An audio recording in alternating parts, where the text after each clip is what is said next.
Hi, I'm Krista Storm, and I'm going to share with you today how I cut a pixie on my client, and I'm really going to simplify it for you.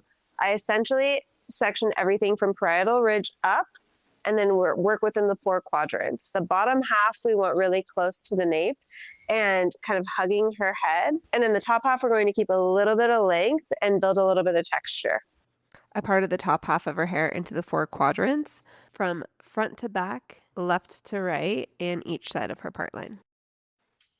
I'm going to be working in vertical sections, and I know that this can be the most intimidating haircut. I promise you, it doesn't have to be.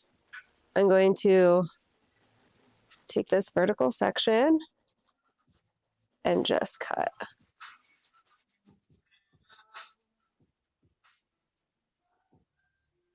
And then I'm going to hold this out and do the exact same thing, cutting all the way down.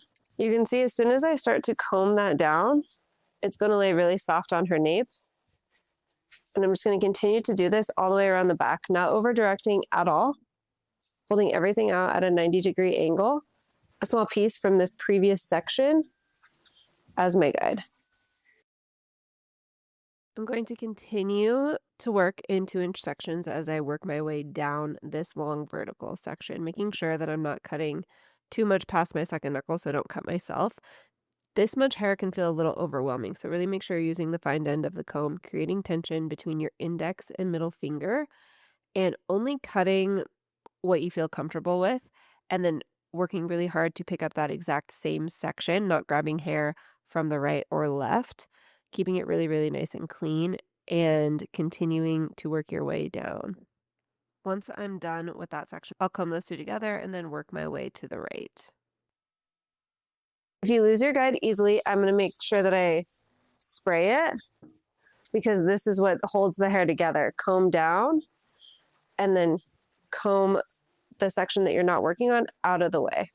You can also clip it out of the way. And then you're just going to take a tiny piece from that previous section and make sure that the vertical width of this is no longer than your fingers. Cut down. Even if you have this piece still, you're going to pick that back up and cut down. Cutting on the vertical versus the horizontal is what's going to keep it really soft at the nape and prevent you from getting those harsh lines that you see a lot of times in shorter haircuts. You just continue to comb down. Working your way over the ear doesn't have to be intimidating. Really make sure that you comb that hair to the right or left, depending on what hair you're working on. I personally feel more comfortable with shears than I do with a razor.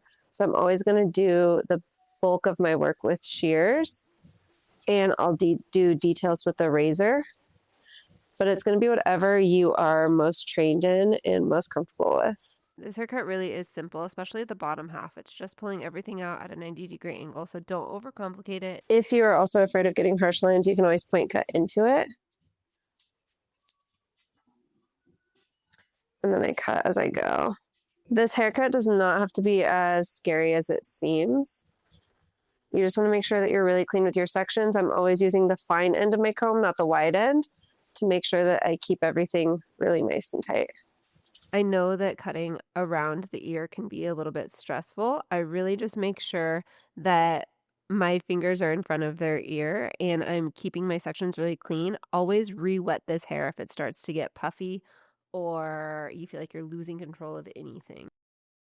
Make sure you have a lot of tension in your index and middle finger as well, so that you keep that hair straight. And then you're keeping your section size consistent.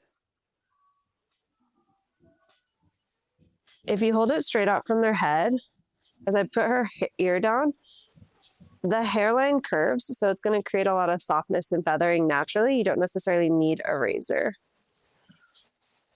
But if somebody really wants that look or you want to keep long pieces, you can 100% use it. I'm going to determine the length of her sideburns by the photo she showed me. And then I asked her if she wanted it longer. She said she wanted everything really close to her scalp. This hair's drying, so I'm going to get it wet.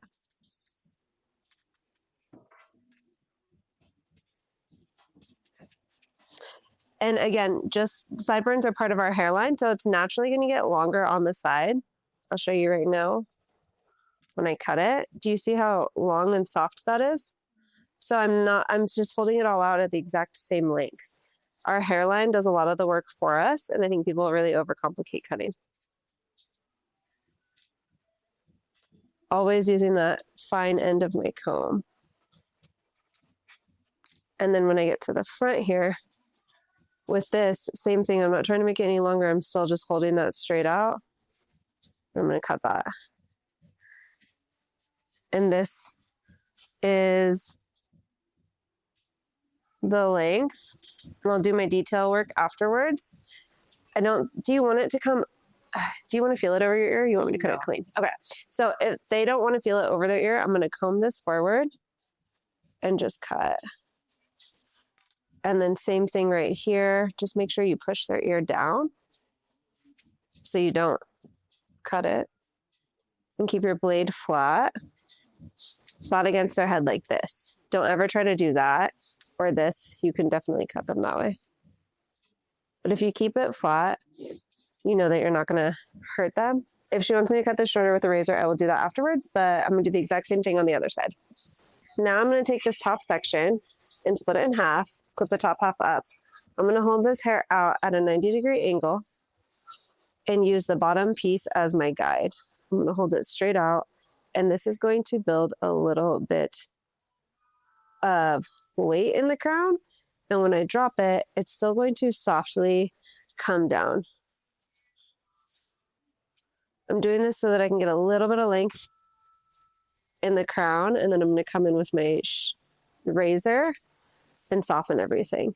But the number one thing I found is you just want to get the hair off and out of the way so that you can go in and do your detail work when you're doing precision haircuts like this, or short haircuts rather. This isn't necessarily precise. We don't want her to walk around with like this perfectly round haircut.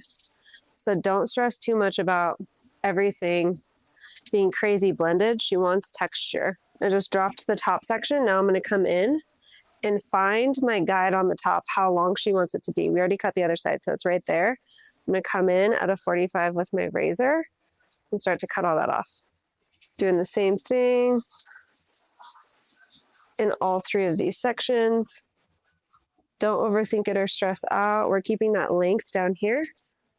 So she has the volume up here and this length right here. And now I'm going to come in vertically and just etch into the sides to create more texture and blend out any harsh lines. And I'll double check everything with my shears afterwards. Okay, now I sectioned out the parietal ridge, and I'm going to take horizontal sections and hold it 90 degrees out from her head. So not straight out like this, but 90 degrees from where this hair lives. And I'm going to point cut into it. I'm making sure I don't over direct in these sections at all. I'm keeping it a moving guide. I'm only going to over direct when I get into, I believe, the next section, but keep these ones clean and the same. And then when I get right to the front, what I am going to do is start to drag this piece back a little bit just so that we have a little bit of connection to where her fringe is going to be. And so then I'll pull this piece back to that previous section. So there's kind of two moving guides, the last two sections. Then I pull it forward and we have a little bit of length that's been built. Now I'm going to take another section and I'm going to come in with my razor. I'm going to use this guide from over here. It's about this long. And I'm going to come in and start to cut away, dragging my hand and building that length towards the front. We want this to kind of stop at her eye level, and we'll cut it shorter if we want to, but we can't put it back.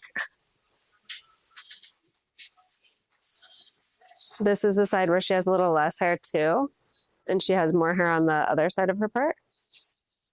So this side will probably be a smidge shorter, and then we'll have length on that other side. Another vertical section forward, taking this piece as my starting point, and then having my razor come in, and then I'm slowly cutting that hair off.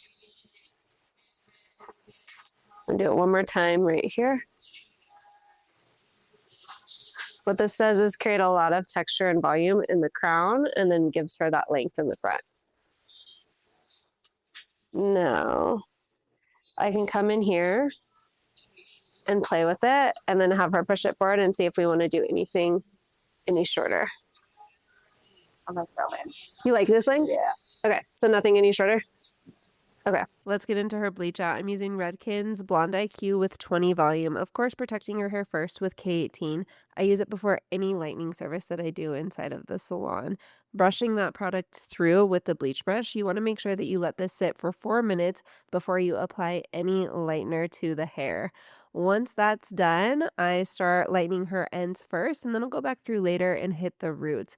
I glossed her in the bowl with 9P and 9T to get rid of any yellow. This is her end result. I'm in love with the way that it looks. There's so much texture, movement. I can't wait to see how she styles it on her own. And this is the end result of the Pixie. If you guys found value in this video, please save it, like, subscribe, and follow for more.